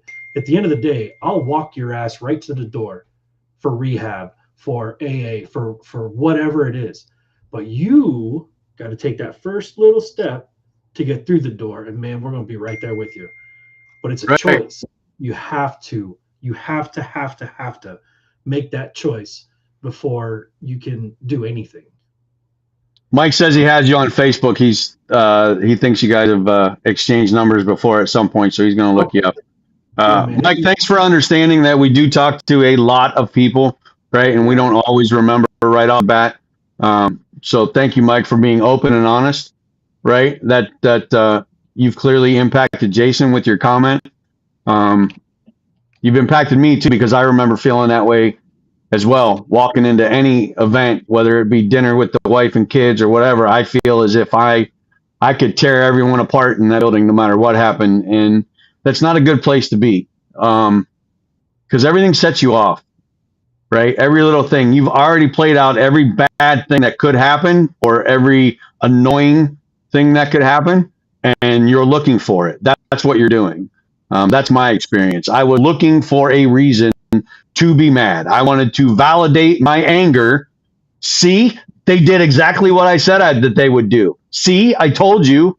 Look at them. Look at them. Well, no, how about we look at you, right? Let's look at you and what you're showing other people right now. What are you showing those kids in front of you? What are you showing your wife? That you can be violent, that you can be a man, that you can beat people up? Like, I'm pretty confident she knows that, right? But I don't need to be that person right now. What person do I need to be? I need to be that husband, that father, that protector, that figure, that steady voice to the kids when they're confused and they're scared, that shoulder to lean on for my wife when she's worried about 300 things that I have no idea what she's worried about, right? That's who I'm supposed to be. That's who we are supposed to be. Being able to make that statement out loud is already progress. Jamie's right? Being able to say, absolutely. Jamie said. What Iron Mike's, oh damn, the chat's moving too quick. Hang on. See, for me, it's anger. It isn't anger. It's guilt, shame, and worthlessness. But those other things pile right directly into your mental attitude, your mental behavior, your personal, like all of the things that directly reflects. Because, man, that's kind of where I was at for a while. It was like I just, there were some things I did in combat that really fucking ruined me. There ain't no way to say it, and that's the brutal truth, man. Yeah. And we don't have to get into those, right? Because those, and I think that's what we have to learn, right? We have to learn how to describe that experience without talking about the really, really shitty part, right? Because that was just a moment of that entire experience. Bro, that was a moment. Seconds. I want to say this, and I got to get out of here. I got buddy. Vision right now, and 2 of them are going to shit, so I gotta go. But the last thing I wanted to say is, oh damn, I lost it. And I didn't even smoke. It was about what I said earlier. What I said earlier is sometimes things just turn into a therapy session. You don't even know it, and here we are having a therapy session and didn't even know it. Right. So here's what I want to say. My shrink that I had at the VA in Canton, Larry passed away. Larry was the first guy after at least 8 to 10 years that really got through to me. And here's what he did. He said, stand up. We were balls deep into this conversation, man. I was crying. He was not in a good headspace. I could see it on his face. Like, it was just not good. So he looked at me and he said, hey, stand up. So I stood up next to the desk, and this dude, so I'm 6'2". Larry was probably barely my size, you know. But he looks up at me and he pokes me right in the chest, bro. And he said, how's that make you feel? I'm like, what? He poked me in the chest again and he said, how does it make you feel? And I looked at Larry and I was like, oh shit. And then I looked at him again and I was like, fuck you, I'm leaving. Literally, I left because the first time anyone ever convinced me that I've rationalized all the things that I did. You know, we lost guys in combat, so this was get back, you know, all of that kind of stuff. Like, I rationalized the shit out of it. But I never, until Larry poked me in the chest, acknowledged how that shit made me feel. Bro, and I'm talking like, this was 3 years ago, 2 years ago. I crossed the border in 2003 into Iraq. You know, he changed my 20 years later. 20 years of carrying that shit. And when he finally like just poked me, and I was, first of all, it kind of pissed me off. I was like, don't touch me, dude, because I'm not in a good headspace right now. You might get clocked. But he poked me right in the chest, man. And he's like, how's that make you feel? I looked at him. I was like, you know what? Fuck you. Thank you. I'm leaving. I'll see you next time. I didn't even get to my truck, and he's on my phone. It's like, hey, are you okay? I'm not real sure, like, the way you left. Are you in rage? Or like, what's going on? And I was like, no, listen. You hit something in me that I had no idea was even a topic. Wasn't an issue, wasn't even a thought, not in the, never. And it effed me up. It tripped you. And I actually sat in my truck for a good 30 minutes, just staring out the windshield at nothing. And then I drove home and had a conversation, and man, that was the beginning of the real work that I was going to put in. And I said, you have to put in the work. In order to know what he's talking about, I think you have to know Larry a little bit. Larry was a Vietnam veteran, and he was homeless, and he was an addict and a drunk. and he went 17 years, I think was, before he got help.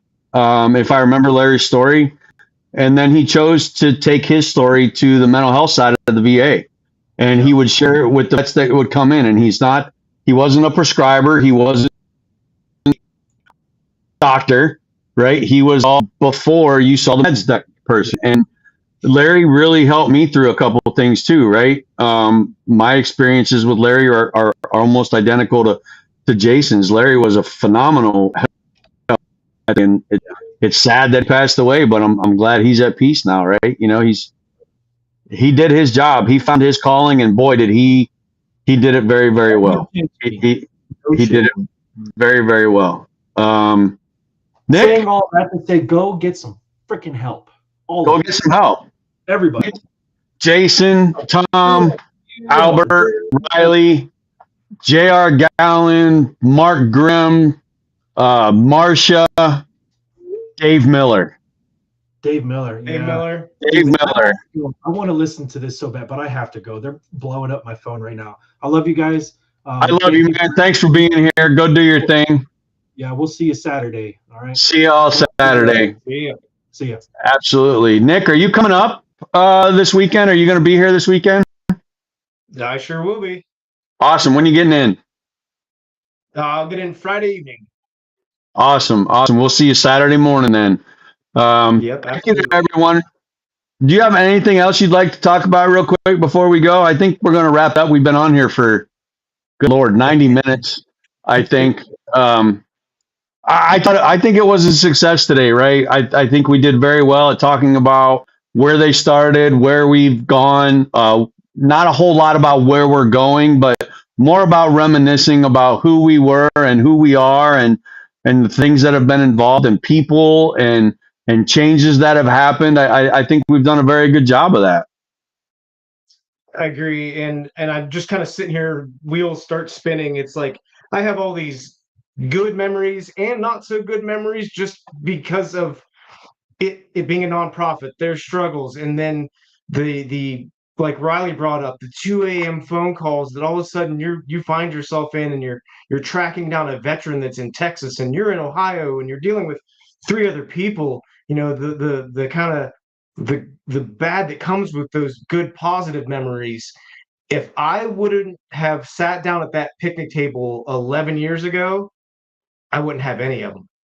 Right. I would have just watched you guys grow, watched David 22 bloom into what it is today, and I wouldn't have these fond memories that I do, or the bonds that I do with you and Tom and Albert. You know, they just wouldn't exist. So I'm honored and privileged to have been a part of it from the beginning. Yeah, well, we're glad you're here. We're glad you stuck around. We're glad you made that decision. I think in my experiences, you know, I go back to that when I had to pick up that phone and call Jason, right? When I had to pick up the phone and call Tom and Dave, my buddy Dave, you know, the don't do anything, I'll be right there. And whatever you're going through, we'll get it together. The moments where Jason has said, you know what, bro, you've always been like this. When are you going to stop? Right? When are you going to change? Like you talk about it, you talk about it, you talk about it. When are you going to put it into motion? Right? The accountability, like you said, hey, I'm going to hold your feet to the fire. You said you would do this. Are you going to do it or not? Right? What's stopping you?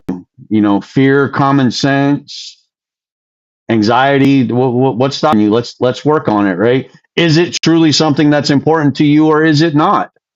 Right? Are you just spewing smoke? Getting help, right? Talking to somebody, right? Not everything that comes out of your mouth has to be serious, right? You're allowed to tell jokes, have fun. You're allowed to enjoy yourself. It doesn't mean that you've forgotten. It means that you are living, right? You are living your experiences. Jason talks about it. I talk about it. I cry. I shed tears almost every day. I am an emotional individual, but they don't last all day, every day. They last for maybe 30 to 90 seconds, and then you can be thankful that you've had it, right? Oh, I really must have needed that, right? Whether it was a good cry or an ugly cry, a cleansing cry, a sad cry, it doesn't matter. There's all kinds of different ones out there, and we've made it a point to not show that emotion in front of our brothers and sisters in uniform. And I think that's exactly what we need to show now that we're out of uniform. Hey, look, man, I'm having a rough time some days. And sometimes I just want to sit and play a video game for 4 hours, right? Sometimes I just want to go 6 hours to cut my grass when it should take an hour and a half. Sometimes I just want to go on a drive, right? I want to go sit by a lake, or I need to go get involved in race cars or whatever it is, right? Go do it. You are allowed to continue living. And I think that's what Save 22 showed me, right? Just because you don't have the uniform on doesn't mean you can't be a contributing member of society in some way. Come enjoy this. What do you want me to do? I want you to have a time. You don't need me to do anything. I don't have to work. No, go have a good time. Go have a good time. Talk to me when it's over, right? Call me on Tuesday. Let me know what's happening. What'd you think of it? Yeah. And that's how it works. We got some comments on here. Iron Mike's been very engaging. Mike, thank you for your engagement today. It really does a lot for us. It keeps us going in our conversations and lets us realize, hey, there are still people out there who might struggle and who may benefit from hearing our stories. So thank you, Mike. Mike's been loaded up over here. I don't even know how I can get through all these things. I saw one in there where you were talking what someone else said and how that made you feel. And then you decided to avoid that situation at all costs. That is definitely one way to do it. There's no shame in that. There's no harm in that. The question is, does that affect you on a daily basis? Not doing that thing, does it affect you on a daily basis? And if the answer is yes, well, then avoiding it is not the way it needs to go. That's something that you need to face head on, right? And my experience has been, I think Nick will attest to this as well, when we turn it around and look at ourselves while we're pointing that one finger away, we got three coming right back at us. So, I'm 3 times as likely to be the cause of a lot of that. So I had to look back in on myself and say, okay, did I react a certain way? Did I say something aggressively? Did I act in an aggressive manner? What did I do to contribute to that, or that person feeling or saying the things that they said? I hope to see you at the hike. Get your butt up there, right? I'll be up there right before kickoff at 9:00. Tom and the crew are going to be handling the registrations. We've got, like I said, I think it's over 150. It might even be closer to 200 now for downtown Massillon this weekend. I don't know what just happened over here. I'm stuck on that screen. All right, we're going to move on. I want to talk real quick about some of our partners. Nick, you are one of the advocates inside the Goat Locker realm, I guess you will, with our partner, Senior Chief Patrick Drabeck and his crew over there have done a great job building an iRacing platform for diversion therapy. And you use it every Sunday night is your league, Monday night is your league. Monday night's my league. Monday night is his league, and there are multiple different platforms. And when I say platforms, I mean different styles of car that you can drive. You can go from a street stock down at your local track. You can pony up into them and race with nobody else. You can just drive around the track. You can increase your driver rating to increase the style of car that you can drive, all the way up to Indy cars, GTPs, Daytona prototypes, ARCA series, late models, truck, O'Reilly series, Cup. They are all in there. They broadcast every night of the week. They do a Tuesday Talk on Thursday evenings. Tuesday Go Talk Live and Save 22 is proud to partner with them as their title sponsor for one of their series, the Craftsman Truck Series. I believe it is their premier series. That's where they have their most activity. What's the word I'm looking for? Well, I don't know what I'm looking for, but tell me what iRacing has done for you, right? That type of involvement, the commitment, right? You have to have a commitment to the season. You have to practice. You have to get better. I mean, of course, you can show up on race day, plug in, and boom, go race. But you want to be better at certain things. So tell me what the iRacing has done for you through that partnership with Goat Locker. done a couple of things for me. The first is getting together with that community that's within Goat Locker on Discord, having those conversations with different folks from all over the United States. I'm not sure if we've got any that are overseas or anything like that, but there's some active duty. My buddy now, Skylar Daly, that's just up the road in Norfolk. I went to the Ward Burton Foundation with him, and he wouldn't have gone to that if it wasn't for the introduction through Goat Locker. And Right. he's still active duty. The veterans, the first responders, the firefighters, the Daniel Crackiels, the Chuck Phelps that's on my team. As soon as I joined Discord for Goat Locker, there was already a Save 22 team, and they grabbed me right away, like, "You're coming with us." Cool. Now teach me the ropes because I have no idea what I'm doing. Right. And there was so much outpour of help. Like, everybody would dive in and, okay, what's your problem today? Let me know if you have a problem tomorrow. And jumping on a voice chat with somebody I've never met before, and they're walking me through a problem that I had or a question that I had. They would walk me through it. So the camaraderie there is really fantastic. On the commitment side, as you mentioned, it gives me that 2 to 3 hours a week to just disconnect. I put this thing down, think and buzz all at once over in the corner of the room. This is my biggest distractor. This is my biggest form Yep. of anxiety when this thing is always buzzing and going off. Yep. I can put it down for 3 hours, and my wife will take care of the dogs and cleaning up after dinner, and I get to just focus on getting better at my craft. That that's an excellent segue because I feel guilty for leaving my wife when I go do Save 22 events. And we had to have a conversation. She had to be brutally honest with me, which was, I'm fine without you here, and you're better when you go to those events.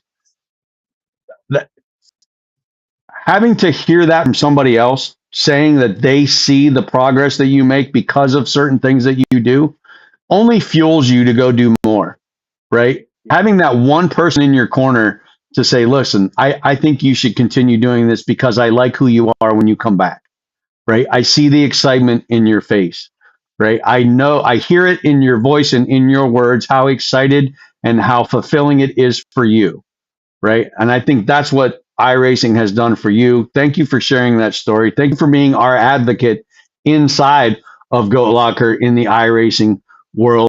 Really excited to do some stuff over in their neck of the woods. They're over in Indianapolis, and later this year, there's going to be some races that we're going to try to get them to in person to see our side of the house.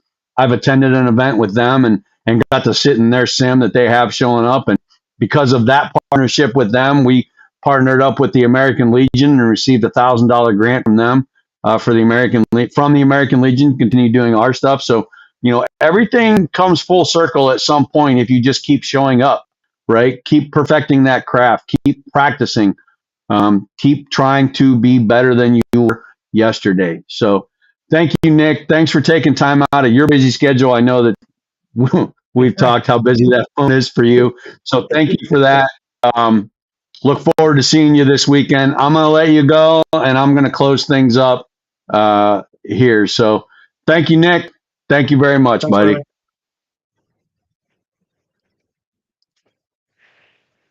What a day. What a hour and 45 minutes from the start of Save 22, the first hike with Tom making a phone call to Jason and then getting Nick and Marcia involved and bringing in Al and becoming that accidental nonprofit all the way up through today, where right here on Tuesday Talk, we have one of those let's talk conversations, right? Thank you to Iron Mike for being so engaging. He did post at the end after that last comment that, you know, he took some personal accountability for it, right? So that's a huge step. And thank you for that, right? I can't wait to talk to you on Saturday. Make sure you come up, man. Really can't wait to see you. Jamie says, when you come home feeling better, it really translates into better feelings in the home, and you can be more present for us, and it really makes a difference. honey, I had no idea. I had no idea how much better I could be when I realized what I was supposed to eat and understanding what you are in that moment, right? Am I a first sergeant? Am I a C-130 flight engineer? Am I an electronic warfare specialist? Am I a dad? Am I a teacher? Am I a mentor? Am I just a shoulder to cry on? Am I there just to be a listener? Am I there for myself or am I there for others? That was really an eye opener for me over the past 11 years of Safe 20, 10 years of Safe 22 and 18 years of sobriety. Um, Carrie Ann talked about that very first step, right? We admitted our lives had become unmanageable and that no human power could restore us to sanity. We're going to have Carrie Ann on one of these days. She is a mental health professional. She shares her story quite a bit and helps others to navigate their struggles as well. So really excited to do that. Tune in next week on the Tuesday Talk. I think I got it right here. Yes, we are going to be talking with Misty Mello. Misty is the dog trainer for Damien, our partnership with Carson Brown Motorsports, Pepperjack Kennels. We're going to be getting an update on Damien, our service dog. And hopefully Jared will be able to join us. Jared's going to be up there this weekend at the hike. He's going to say a few words on what this means to him. So we're really excited for that. And Misty's going to talk about her involvement. She was in the fire service for many, many years and has her own struggles that she dealt with. And now she raises and teaches, instructs service dogs. And I believe this is her fifth service dog that she'll be training. So very excited about that. She has a tie into the motorsports with her husband and racing in the Southeast. And Carrie Ann said anytime, yep. Yeah, careful what you wish for, Carrie Ann. It could be one of those 9:59 phone calls 1 minute before we go live, and you're going to have to get on. So be careful what you wish for, sweetheart. Um, Really excited for that conversation next week. The week after, we're going to have Auditory Defense founder Anissa back on. She's going to talk more about her involvement with hearing conservation and motorsports and what Safe 22 means to her. She is the mother of a race car driver. She's been involved in motorsports as well. So we'll get some insights from her standpoint and a racing motorsports therapy standpoint. So really excited for the things that we have coming up.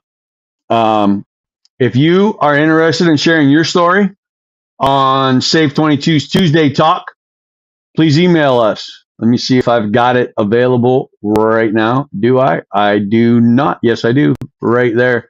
It's going to be down there in the corner right there. And I want you to notice the progress. The progress. I knew right how to point. All right. I wasn't going all over the place. I knew to go right there. See? Practice makes perfect, people, but we don't seek perfection, right? We just seek progress. So that was progress. So email us, TuesdayTalk at safe22.vet. If you'd like to share your story, we have a small questionnaire, a short questionnaire of about 26 questions, I believe it is, to kind of help us guide us on how we would run the interview and how we would share your story. So I'd love to hear from you. Please email us, TuesdayTalk at safe22.vet. Carrie Ann says, I told you, here I come. You just tell me when. I loved our last chat. Yeah, I love your chat too. Growth. She's laughing. She gets it. She understands it. So be on the lookout. Come see us Saturday at Duncan Plaza, Massillon, Ohio. Sign up at safe22.vet. We'll put that right up here at the bottom. You see the ticker along the bottom. And I just went backwards. See? One step forward, two steps back. There it is. Ladies and gentlemen, thank you for being here. This has been one of our most engaging and interactive episodes that we have had in the 17 months we've been doing Tuesday Talk. So thank you very much for that. There is the growth. We want to say thank you to our motorsports partners as well, Carson Brown Motorsports, Lex June, Nitro Racing in the IHRA, and the partnership that we've got a little sidetrack there. The partnership that we have groomed and cultivated within the IHRA allowing veterans to visit their national events free of charge and bring one guest in at 50% off. Visit the IHRA at ihra.com for more information. We will be at the formerly known as National Trail Raceway in Hebron, Ohio, May 8th and 9th, now known as Durana Dragway. We will be down there on site for the entire event, Thursday through Saturday's completion of racing. And we will be taking 5 VIP veterans that weekend. Sign up at safe22.vet right here at the bottom. Right. Go there, sign up for the programs. We'll get an alert. We'll see your program in there. Make sure you annotate that you are interested in motorsports. And if you are specifically interested in the Columbus event, please put Columbus, Ohio, Salem, Ohio, Milan, Michigan. Put the track that you're interested in, something that's next to you, so we know where you're located. That would be easy for you to get to right now. So thank you very much. I just got an alert from Jamie. She said it would be great if we would have some spouses on board. I would love to have some spouses on board. The issue that I have been having is a lot of the spouses work. And they don't have the availability to get on for the live conversation. So if you are John has asked me about that. Yeah, my wife's not one to be online for that kind of stuff. So Jamie, if you're willing to do it, I'd love to have you. Shoot me an email over there at Tuesday Talk and we'll get something scheduled for you. Thank you to everyone who's listening. I know my mother listens, our wives have listened.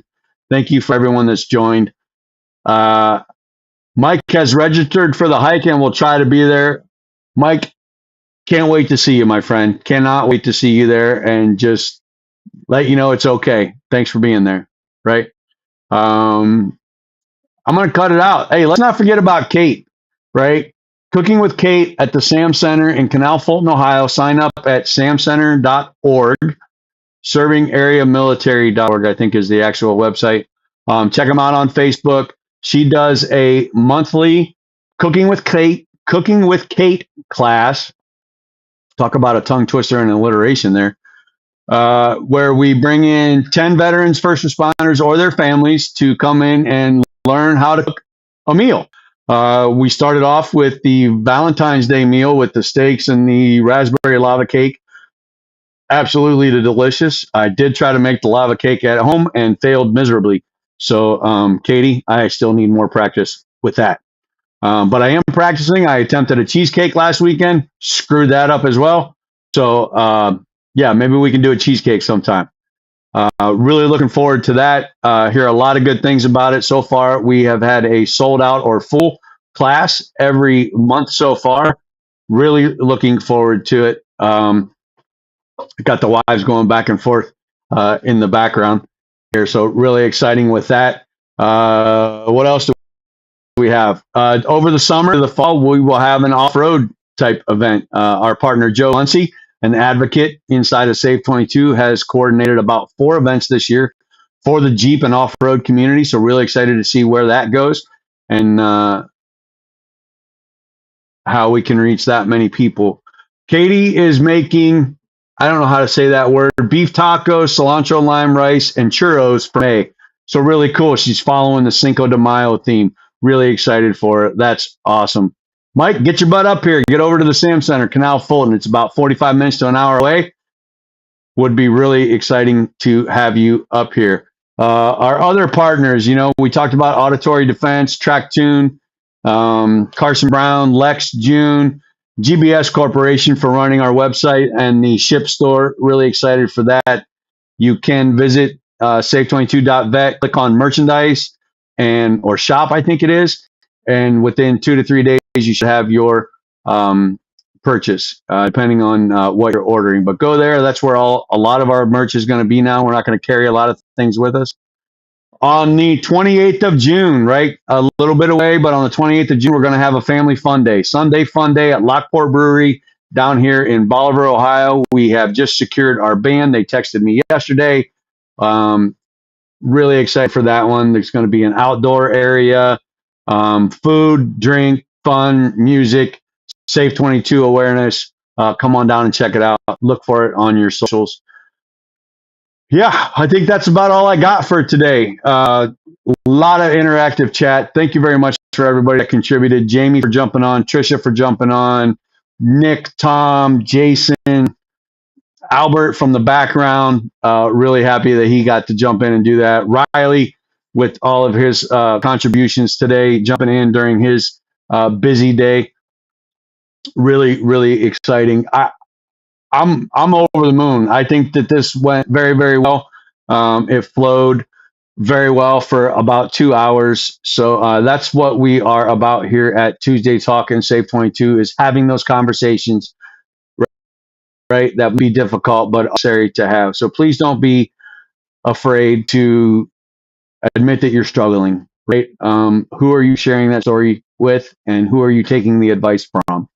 Right? There is much more positive in the world than there is negative. You can find the negative if you look for it. So my challenge to you is to find the positive in every experience that you have today, and join us this weekend for the hike and share that story with us. Your story is your strength. Be the author of your own story, right? Write it your way. So thank you to everyone who joined in today. We're gonna go out with the music, 3-minute outro, and we will talk to you all later.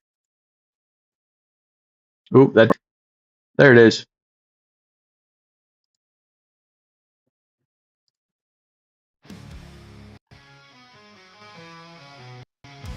Thank you all. See you next time. Don't forget to like and subscribe. Comment. You must be a subscriber to comment, so it was really nice to see all you guys. Katie, I love you too. Iron Mike says felt almost therapeutic. Well, you know what, Mike? This is my therapy, right? I do this every week. I try to do it every week. It is therapeutic for me. It helps me get a lot of stuff off my head and out of my chest, or out of my head and off my chest. I don't know. Have a great one. Have a great one. What else do we have?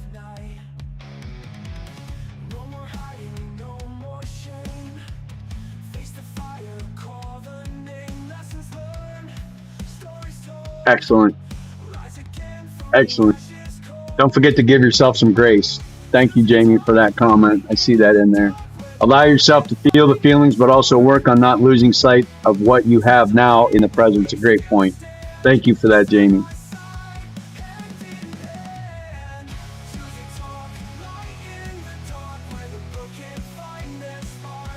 Any good family is a little dysfunctional, and our Safe 22 family is no different. Boy, she's not wrong. She's not wrong right there.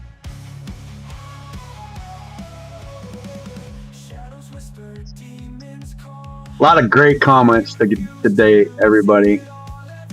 Trisha even said thank you to Safe 22 and for Jason for being there. I can't read that comment.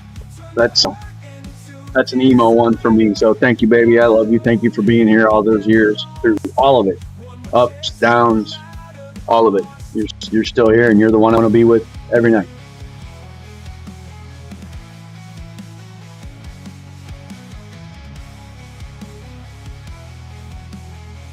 Mike, I see in here that it's been a year since your attempt, and I'm glad you're here, brother. I'm glad you're here. Thank you for not doing it. Thank you for being here.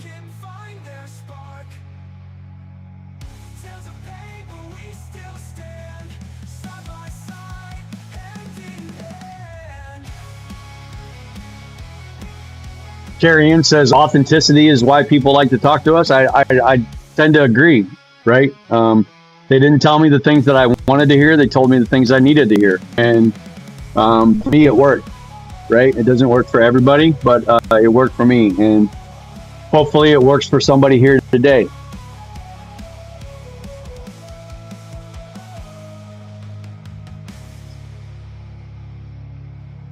All right. Well, that was the end. That's it.